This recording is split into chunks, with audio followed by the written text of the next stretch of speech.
صلی علی محمد و آل محمد۔ عزیزان گرامی و بزرگان قدر، پیغمبر اکرم حضرت رسول خدا احمد مجتبی محمد مصطفیٰ صلی اللہ علیہ وآلہ وسلم اللہم صلی علی محمد و آل محمد ارشاد فرما رہے ہیں کہ مجھے مبعوث کیا گیا ہے تاکہ میں مکارم اخلاق کو مکمل کروں، یعنی پیغمبر خدا پیغمبر اکرم کی رسالت کا مقصد، جس مقصد کے لیے پیغمبر اکرم کو مبعوث کیا گیا ہے وہ ہے مکارم اخلاق کو مکمل کرنا، یعنی لوگوں کو اچھائیاں بتانا، لوگوں کو اچھائی کی طرف دعوت دینا۔ یہ ہے ہمارے پیغمبر کی بعثت کا مقصد، ان کی رسالت کا مقصد۔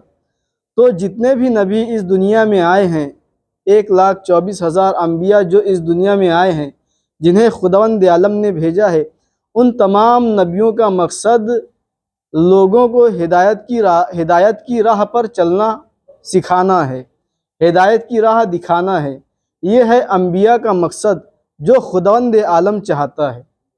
تو پیغمبر اکرم نے بھی اپنا مقصد بتا دیا کہ مجھے مبعوث کیوں کیا گیا ہے، اور جتنے نبی آئے اسی سلسلے کے ذریعے اور اسی واسطے آئے کہ وہ لوگوں کی ہدایت کرتے رہے۔ اور جب پیغمبر اکرم اس دنیا سے گئے تو انہوں نے اپنے بعد ہمارے لیے اماموں کو چھوڑا تاکہ وہ ہماری ہدایت کر سکیں۔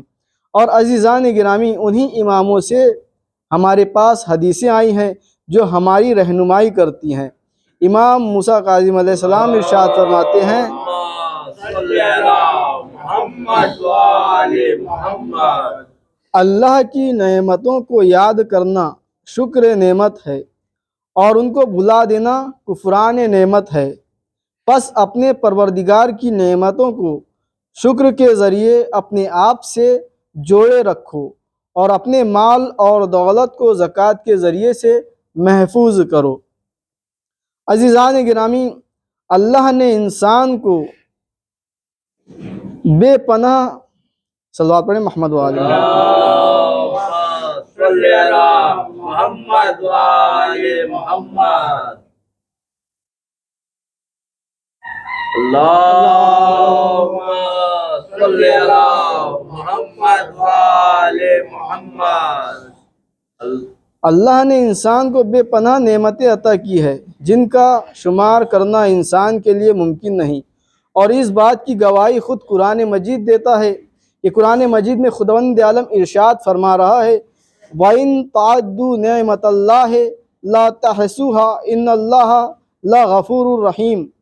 اور اگر تم خدا کی نعمتوں کو گننا چاہو تو تم ان کی گنتی نہیں کر سکتے کہ خداوند عالم نے ہمیں کتنی نعمتوں سے نوازا ہے۔ ہر لمحہ ہم کسی نہ کسی نعمت سے گرے ہوئے ہیں، یہاں تک کہ حد یہ ہے کہ ہم جو سانس لیتے ہیں اور سانس چھوڑتے ہیں وہ بھی نعمت پروردگار عالم ہے۔ اگر ہم یہ سانس لینا اور سانس چھوڑنا چھوڑ دے تو ہمارا وجود باقی نہ رہے، تو یہاں بھی یہ نعمت پروردگار ہے۔ تو جتنی بھی دنیا میں نعمتیں موجود ہے وہ سب خداوند عالم نے ہمیں عطا کی ہے، اور ہم پر لطف و کرم سب سے بڑھ کر یہ ہے کہ خداوند عالم نے جو سب سے بڑی ہمیں نعمت دی ہے وہ ہے ولایت امیر المومنین علی ابن ابی طالب کی، صلی علی محمد و آل محمد۔ کہ اگر یہ نعمت نہ ہوتی، ولایت مولائے کائنات کی نعمت نہ ہوتی تو دنیا کی ساری نعمتیں ہمارے لیے بیکار ہے۔ اس لیے کہ اگر ہم تمام نعمتوں سے فائدہ اٹھائے، تمام نعمتوں سے فائدہ حاصل کرے، اور اس کے بعد جو نعمت عظمیٰ ہے ہم اس کا شکر ادا نہ کریں تو ساری نعمتیں ہمارے لیے بیکار ہے۔ اس لیے کہ ہم تمام نعمتوں سے تو فائدہ اٹھاتے ہیں، لیکن اگر ولایت علی ابن ابی طالب سے فائدہ نہ اٹھائے تو ہم دنیا میں تو اچھے رہ سکتے ہیں لیکن آخرت میں ہم جہنم میں جائیں گے۔ لہٰذا جو تمام نعمتوں سے افضل نعمت ہے نعمت ولایت علی ابن ابی طالب، ہمیں اس کا بھی شکریہ ادا کرنا چاہیے۔ اللہ کی صلی علی محمد محمد وآل محمد۔ اللہ کی وہ نعمتیں جو اس نے ہمیں عطا کی ہے ان کو یاد کرنا اور ان کو اللہ کی جانب سے جاننا بھی خود ایک شکر ہے۔ اگر کوئی چاہتا ہے کہ اس پر اللہ کا لطف و کرم برقرار رہے تو اسے چاہیے کہ ہر چھوٹی اور بڑی نعمت پر اللہ کا شکر ادا کرے۔ اور مال کے بارے میں کہا گیا ہے، مال میں جو زکوٰۃ نکالنا ہے، جو خمس نکالنا ہے، ظاہری طور پر زکوٰۃ سے مال کم ہوتا ہے، یعنی جب ہم اپنے مال سے کچھ حصہ نکالتے ہیں تو ظاہری طور پر یہ نظر آتا ہے کہ مال کم ہو گیا ہے، اور اسی بنا پر بعض افراد یہ سوچتے ہیں کہ ہم جو خمس نکال رہے ہیں یا جو زکوٰۃ نکال رہے ہیں اس سے ہمارا فائدہ کیا ہے، اس سے تو ہمارے مال میں کمی ہو جاتی ہے، تو پھر اس سے فائدہ کیا ہے، کیوں ہم خمس نکالے، کیوں ہم زکوٰۃ نکالے؟ تو ظاہری طور پر زکوٰۃ سے مال کم ہوتا ہے، لیکن حقیقت میں اللہ اس مال میں مزید اضافہ اور برکت عطا کر دیتا ہے۔ اگرچہ مال کم ہوگا لیکن اس میں برکت اتنی ہوگی کہ وہ کم نظر نہیں آئے گا۔ صلوات پڑھیں محمد وآل محمد۔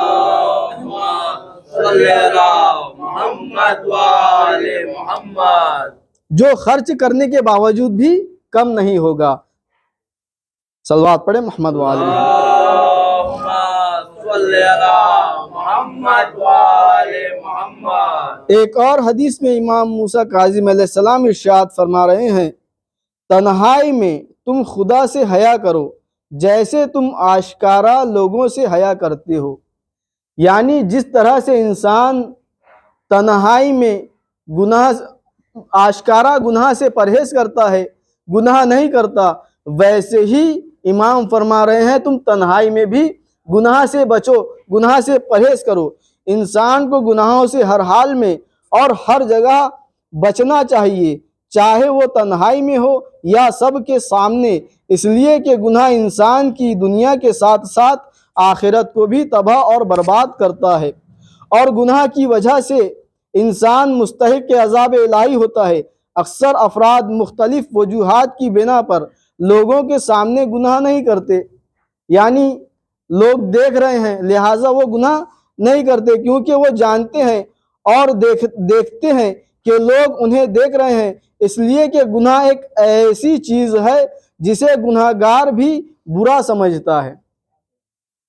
گناہ ایک ایسی چیز ہے کہ گناہ کرنے والے کو خود معلوم ہوتا ہے کہ میں جو چیز انجام دے رہا ہوں وہ بری ہے، لہٰذا وہ لوگوں کے سامنے گناہ کو انجام نہیں دیتا۔ لیکن انسان تنہائی میں بے خوف گناہ کرتا ہے اور وہ اس بات سے غافل ہو جاتا ہے کہ خدا سب جگہ ہے اور اللہ سے کوئی چیز پوشیدہ نہیں ہے۔ لیکن جب انسان اللہ کو اپنے اعمال پر حاضر و ناظر جانے گا تو اس وقت حقیقت میں انسان کے لیے کوئی تنہائی اور خلوت باقی نہیں رہے گی۔ جب ہم اپنی عزت و آبرو کے تحفظ کی خاطر لوگوں کے سامنے گناہ کرنے میں شرم و حیا محسوس کر سکتے ہیں تو خدا کے سامنے جو کہ ہمارے اعمال پر حاضر و ناظر ہے کیوں گناہ کرنے میں حیا نہیں کرتے؟ لہٰذا خداوند عالم سورہ علق کی آیت نمبر 14 میں ارشاد فرماتا ہے، الم یعلم بان اللہ یرا، کیا وہ نہیں جانتا کہ اللہ سب کچھ دیکھ رہا ہے؟ اگر ہم یہ سوچ لے، یہ ارادہ کر لے کہ خداوند عالم ہر جگہ حاضر و ناظر ہے، خداوند عالم ہمیں ہر جگہ دیکھ رہا ہے، تو ہم ہر جگہ چاہے کوئی دیکھ رہا ہو چاہے ہم چھپے ہوئے ہوں، ہم گناہ کرنے سے پرہیز کریں گے۔ چند طالب علم تھے ایک مدرسے میں، تو ان طالب علموں میں سے استاد ایک طالب علم کو بہت زیادہ چاہتا تھا، تو سارے طالب علم ناراض ہوئے، استاد سے کہنے لگے کہ آپ اس طالب علم کو بہت زیادہ چاہتے ہیں، وجہ کیا ہے؟ اکثر اسے آپ انعامات دیتے رہتے ہیں، ہم بھی تو آپ کے طالب علم ہیں، ہم بھی تو آپ کے شاگرد ہیں، آپ ہمیں کیوں نہیں چاہتے، ہمیں انعامات سے کیوں نہیں نوازتے؟ تو استاد نے کہا ٹھیک ہے، میں ایک امتحان لیتا ہوں جس سے یہ ثابت ہو جائے گا کہ میں اس طالب علم کو کیوں چاہتا ہوں۔ تو اب استاد نے دوسرے روز ان لوگوں سے کہا کہ تم ایک ایک پرندے کو لے لو، یا جو مرغی ہوتی ہے، مرغی کے بچے ہوتے ہیں، تم اسے لے لو، اپنے گھر لے کر جاؤ اور اسے ایسی جگہ ذبح کرنا جہاں کوئی دیکھ نہ رہا ہو۔ شرط ہے کہ جہاں کوئی نہ دیکھ رہا ہو، یہ میری شرط ہے۔ اب استاد نے یہ شرط لگا کر تمام بچوں کو کہہ دیا کہ کل میرے پاس وہ ذبح کیا ہوا پرندہ لے کر آنا۔ اب دوسرے روز سارے طالب علم لے کر آئے، کسی نے سیڑھی کے نیچے جا کے ذبح کیا، کسی نے ایک کونے میں جا کر چھپ کر ذبح کیا جہاں کوئی دیکھنے والا نظر نہیں آ رہا تھا، کسی نے کہیں جا کر ذبح کیا جہاں کوئی دیکھنے والا نہیں تھا۔ لیکن وہ طالب علم جسے استاد بہت زیادہ چاہتے تھے، اس نے پرندے کو ذبح نہیں کیا۔ اب دوسرے روز استاد کے پاس حاضر ہوتے ہیں پرندے کو لیے ہوئے۔ استاد نے دیکھا کہ تمام طالب علموں نے پرندوں کو ذبح کیا، لیکن وہ طالب علم جسے استاد چاہتا تھا اس نے ذبح نہیں کیا۔ اب سب سے استاد نے پوچھا کہ تم نے کہاں ذبح کیا؟ کہا کہ ہم نے فلاں مقام پر جہاں کوئی نہیں دیکھ رہا تھا۔ دوسرے سے پوچھا، ہم نے فلاں مقام پر جہاں کوئی نہیں دیکھ رہا تھا۔ اب جس بچے کے ہاتھ میں زندہ پرندہ تھا اس سے پوچھا کہ تم نے پرندے کو ذبح کیوں نہیں کیا؟ تو وہ کہنے لگا، استاد محترم، میں گیا سیڑھی کے نیچے لیکن وہاں بھی کوئی دیکھنے والا تھا، میں گیا فلاں کونے میں وہاں بھی کوئی دیکھنے والا تھا، حد یہ ہے کہ میں ایک ایسے کمرے میں گیا جہاں کوئی نہیں تھا میرے علاوہ، لیکن میں نے دیکھا کہ کوئی دیکھنے والا ہے، لہٰذا میں نے اسے ذبح نہیں کیا۔ تو اب استاد اس سے پوچھتے ہیں کہ بتاؤ وہ دیکھنے والا کون تھا جہاں جو تمہیں ہر جگہ نظر آ رہا ہے، جو تمہیں ہر جگہ دکھائی دے رہا ہے؟ تو وہ طالب علم کہنے لگا، استاد محترم، آپ نے کہا تھا کہ کوئی دیکھنے والا نہ ہو، لیکن میں جہاں بھی گیا وہاں خداوند عالم وہ دیکھنے والا موجود تھا، لہٰذا میں نے جب اس شرط کو پورا نہ پایا تو اس پرندے کو ذبح نہیں کیا۔ صلوات پڑھیں محمد والے۔ اللہم صلی علی محمد وآل محمد۔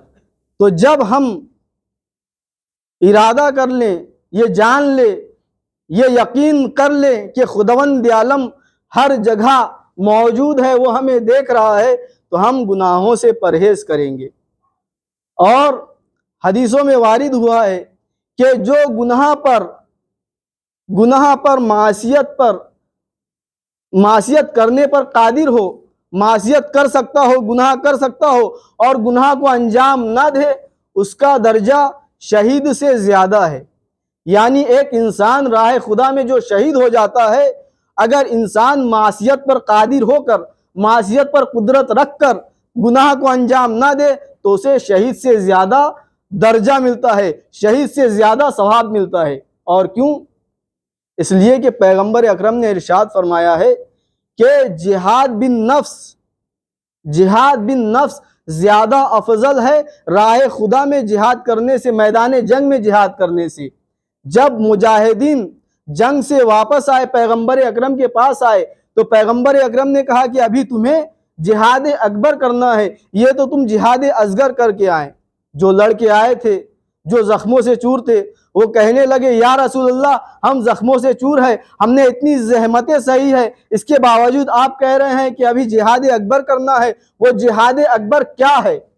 تو پیغمبر نے کہا، وہ جہاد اکبر اپنے نفس سے لڑنا ہے، اپنے نفس کو مارنا ہے۔ اسی لیے جو گناہ پر قدرت رکھ کے گناہ سے پرہیز کرے، اس کا درجہ شہید سے زیادہ ہے، شہید سے زیادہ ثواب اسے ملتا ہے۔ صلوات پڑھیں محمد وآل اللہم صلی علی محمد وآل محمد۔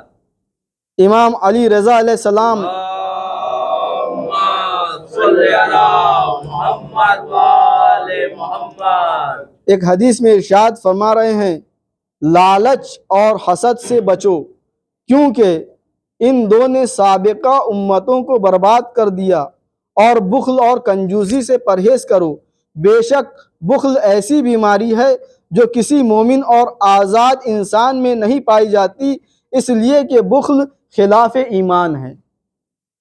اس حدیث میں امام علیہ السلام نے 3 بری اخلاقی صفات کی جانب اشارہ فرمایا ہے، اور ساتھ ساتھ اس کے برے نتائج کی جانب توجہ دلائی ہے۔ آپ نے فرمایا، لالچ اور حسد کی وجہ سے سابقہ امتیں ہلاک ہوئی ہیں۔ لالچ اور طمع ایک ایسی بری خصلت ہے جس کا بیمار شخص اگر ایک بار اس میں گرفتار ہو گیا تو اس میں سے نکلنا اس کے لیے مشکل ہو جاتا ہے، اور جو اس میں گرفتار ہو جاتا ہے تو اس کے لیے نہ دین کوئی معنی رکھتا ہے اور نہ ہی انسانیت، تعلقات اور رشتہ دار اس سے کوئی معنی رکھتے ہیں۔ یعنی جب انسان کے اندر حسد آ جاتا ہے، لالچ آ جاتی ہے، تو صرف اور صرف اس کے لیے دنیا ہی معنی رکھتی ہے، نہ کوئی رشتہ داری، نہ کوئی آخرت، نہ کچھ۔ لہٰذا لالچ اور حسد سے بچنا چاہیے۔ حسد یعنی جو صرف یہ آرزو اور تمنا رکھتا ہو کہ جو کچھ اللہ نے دوسروں کو دیا ہے وہ اس سے چھین لے، چاہے وہ چیز اسے ملے یا نہ ملے۔ امام علی علیہ السلام ارشاد فرماتے ہیں، حاسد کی خصلت اس طرح بیان فرماتے ہیں، الحاسد یفرح بالشر، حاسد دوسروں کی پریشانی سے خوش اور ان کی خوشی سے غمگین ہوتا ہے۔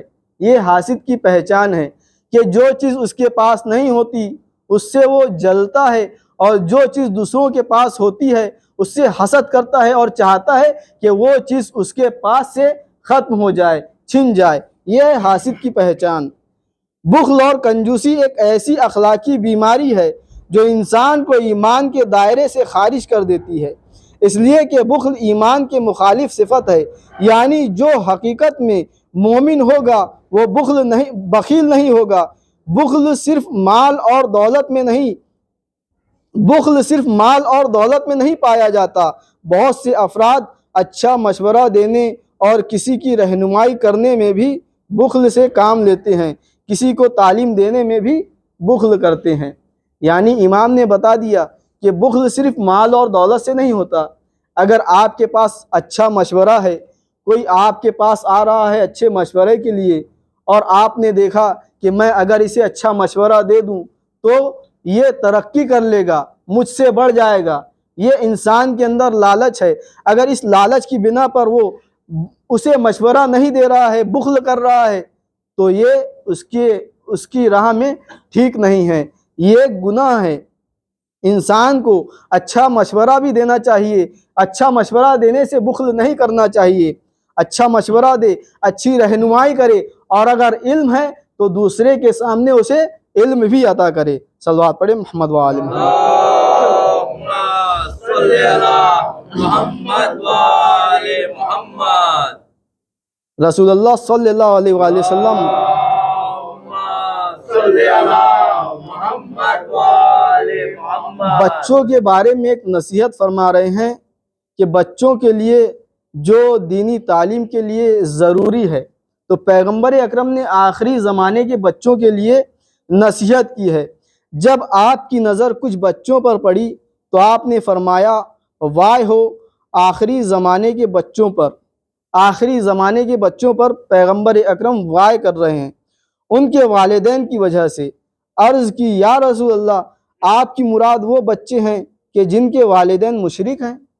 اب جب وائے کی پیغمبر اکرم نے تو اصحاب نے کہا کہ وہ بچے جو مشرکین کے بچے ہیں ان پر وائے ہو۔ تو پیغمبر کہتے ہیں، آپ نے فرمایا نہیں، بلکہ جن بچوں کے والدین مومن والدین ہوں گے اور وہ اپنے بچوں کو دینی تعلیم اور واجبات نہیں سکھاتے، اور اگر ان کے بچے دینی تربیت و تعلیم کے لیے کہیں بھی تو وہ انکار کر دیتے ہیں، اور ان کے والدین ان کی کم دنیا پر ہی راضی رہتے ہیں، پس میں ان سے بری ہوں، وہ مجھ سے بری ہیں۔ یعنی پیغمبر اکرم آخری زمانے کے جو مومن والدین ہیں ان پر وائے کر رہے ہیں، ان کے بچوں پر وائے کر رہے ہیں۔ کیوں؟ اس لیے کہ ایسے مومنین جو اپنے بچوں کو دینی تعلیم کے لیے نہیں بھیجتے، اور اگر بچہ چاہے بھی کہ وہ دینی تعلیم کے لیے جائے تو اسے دینی تعلیم سے روک دیتے ہیں، اور اس کی چند روزہ دنیا پر ہی راضی رہتے ہیں کہ میرا بچہ بس دنیا کمائے۔ تو ایسے بچوں پر پیغمبر اکرم نے وائے کی ہے۔ تو ہمیں پیغمبر کی بددعا نہیں لینی ہے، بلکہ اپنے بچوں کو بھی دینی تعلیم کے لیے بھیجانا ہے، تاکہ وہ جو روزمرہ کے مسائل ہیں جو وضو کے مسائل ہیں، جو نماز کے مسائل ہیں، جو حج و زکوٰۃ کے مسائل ہیں، خمس کے مسائل ہیں، کم سے کم وہ ان مسائل کو حاصل کر لے، ان مسائل کو سیکھ لے، تاکہ وہ جو دنیا میں زندگی گزار رہے ہیں ان کی زندگی بھی بآسانی گزر سکے۔ جو تجارت کے مسئلے ہیں وہ تجارت کے مسئلوں کو بھی سیکھ سکے، تاکہ ان کے ہاتھوں میں دین بھی رہے اور دنیا بھی رہے۔ وصلی علی محمد وآل الطیبین الطاہرین المعصومین۔ خدایا بحق محمد وآل محمد جہاں جہاں مومنین